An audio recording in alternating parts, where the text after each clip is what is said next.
যে ঈমান সামনে নিয়ে আমরা আল্লাহকে নিয়ে কটূক্তি করে, যে ঈমান সামনে নিয়ে আমরা মুসলমান, আমাদের মুসলমানিত্ব থাকার পরেও মুসলমানের সামনে আল্লাহ তাআলাকে নিয়ে কটূক্তি করে। আমাদের পরিষ্কার ভাষায় একটা কথা বলতে চাই, আপনি হিন্দু হন আমাদের কোনো আপত্তি নাই, আপনি বৌদ্ধ হন আমাদের কোনো আপত্তি নাই, আপনি বেঈমান হন আমাদের কোনো আপত্তি নাই, আপনি খ্রিস্টান হন আমাদের কোনো আপত্তি নাই, আপনি আউল হন বা ফাউল হন আমাদের কোনো আপত্তি নাই। আমাদের আপত্তি এক জায়গায়, আমি আব্দুর রহমানের আপত্তি এক জায়গায়। I am the last person. আপনি আমাকে জেলে নেবেন না কোথায় নেবেন তার তোয়াক্কা করি না। পরিষ্কার ভাষায় বলতে চাই, 1952 সালে যেভাবে ভাষা আন্দোলন যুদ্ধ হয়েছে, 1971 সালে যেভাবে দেশ স্বাধীনের যুদ্ধ হয়েছে, আমাদের ঈমান এবং ইসলামকে রক্ষা করতে বাংলার জমিনে যদি আবার 71 যুদ্ধ করতে হয়, নবী প্রেমিক তাওহীদি জনতা, ইসলাম প্রেমিক তাওহীদি জনতা, আল্লাহ প্রেমিক তাওহীদি জনতা, কোরআন প্রেমিক তাওহীদি জনতা আবার বাংলার জমিনে 71 যুদ্ধ করতে রাজি আছে। কথা ঠিক না বেঠে? মুসলমান তুমি কেমন মুসলমান, সবাই কেমন মুসলমান, তুমি কেমন মুসলমান। নামাজের সাথে নাই পরিচয়, মানো না কোরআন, তুমি কেমন মুসলমান, কেমন মুসলমান, তুমি কেমন মুসলমান, কেমন মুসলমান, তুমি কেমন মুসলমান। রমজান এলে রাখো না রোজা, দিনকে করো আঘাত, পয়সা কড়ি নেই তো অভাব, দাও না তো যাকাত। ঠিক না? তুমি রমজান এলে রাখো না রোজা, দিনকে করো আঘাত, পয়সা কড়ি নেই তো অভাব, দাও না তো যাকাত। তুমি ইমানদারির বড়াই করো, নেই তোমার ঈমান, তুমি কেমন মুসলমান, কেমন মুসলমান, তুমি কেমন মুসলমান, কেমন মুসলমান, তুমি কেমন মুসলমান। সুদের টাকায় প্রাসাদ গড়, ঘুষ ছাড়ো না। আল্লাহ তাআলা প্রতিশ্রুতি দিয়েছেন, ওয়াদা করিয়েছেন যে যারা সলিহাত সৎকর্ম করবে, মুমিন, তাদের জন্য আল্লাহ তাআলা পুরস্কারের ব্যবস্থা করে রেখেছেন। সুবহানাল্লাহ। যারা প্রকৃত মুমিন তাদের জন্য আল্লাহ রাব্বুল আলামিন পুরস্কারের ব্যবস্থা করে রেখেছেন।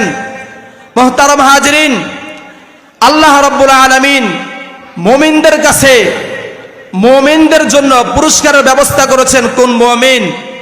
যারা পৃথিবীর মধ্যে এসে আল্লাহ তাআলার ইবাদত করবে, আল্লাহ তাআলাকে স্মরণ করবে, সুখে দুঃখে সর্ব অবস্থায় সর্বক্ষণে আল্লাহ তাআলাকে মানবে এবং সব সময় তার অন্তরের মধ্যে আল্লাহ তাআলাকে নিয়ে সবসময় ভাবনা চলবে, আল্লাহ তাআলাকে নিয়ে সবসময় তার অন্তরের মধ্যে কল্পনা জল্পনা চলবে।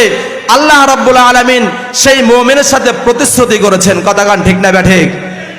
মুহতারাম হাজিরিন, আমরা যে বাংলাদেশের মধ্যে বসবাস করি, আমাদের এই বাংলাদেশের মধ্যে 90% মুসলমানদের দেশে, 90% মুসলমানদের দেশে আমাদের ঈমানের এত দুর্বলতা, আমাদের ঈমানের এত শক্তি, আমাদের ঈমানের মধ্যে এত জঘন্য ধরে গেছে যে ঈমান সামনে নিয়ে আমরা আল্লাহকে নিয়ে কটূক্তি করে, যে ঈমান সামনে নিয়ে আমরা মুসলমান, আমাদের মুসলমানিত্ব থাকার পরেও মুসলমানের সামনে আল্লাহ তাআলাকে নিয়ে কটূক্তি করে। আমাদের পরিষ্কার ভাষায় একটা কথা বলতে চাই, আপনি হিন্দু হন আমাদের কোনো আপত্তি নাই, আপনি বৌদ্ধ হন আমাদের কোনো আপত্তি নাই, আপনি বেঈমান হন আমাদের কোনো আপত্তি নাই, আপনি খ্রিস্টান হন আমাদের কোনো আপত্তি নাই, আপনি আউল হন বা ফাউল হন আমাদের কোনো আপত্তি নাই। আমাদের আপত্তি এক জায়গায়, আমি আব্দুর রহমানের আপত্তি এক জায়গায়। I am the last person. আপনি আমাকে জেলে নেবেন না কোথায় নেবেন তার তোয়াক্কা করি না। পরিষ্কার ভাষায় বলতে চাই, 1952 সালে যেভাবে ভাষা আন্দোলন যুদ্ধ হয়েছে, 1971 সালে যেভাবে দেশ স্বাধীনের যুদ্ধ হয়েছে, আমাদের ঈমান এবং ইসলামকে রক্ষা করতে বাংলার জমিনে যদি আবার 71 যুদ্ধ করতে হয়, নবী প্রেমিক তাওহীদি জনতা, ইসলাম প্রেমিক তাওহীদি জনতা, আল্লাহ প্রেমিক তাওহীদি জনতা, কোরআন প্রেমিক তাওহীদি জনতা আবার বাংলার জমিনে 71 যুদ্ধ করতে রাজি আছে। কথা ঠিক না বেঠে? মুহতারাম হাজিরিন, আমার আরেকটি আয়াত তেলাওয়াত করেছিলাম, ইন্নাল্লাহ হাশতারা মিনাল মুমিনিনা আনফুসাহুম ওয়া আমওয়ালাহুম বিআন্না লাহুমুল জান্নাহ। আয়াতের প্রেক্ষাপট, শান ও নুজুল আলোচনা করার মতো সময় সংক্ষিপ্ত, তার সংক্ষিপ্ত আকারে বলছি।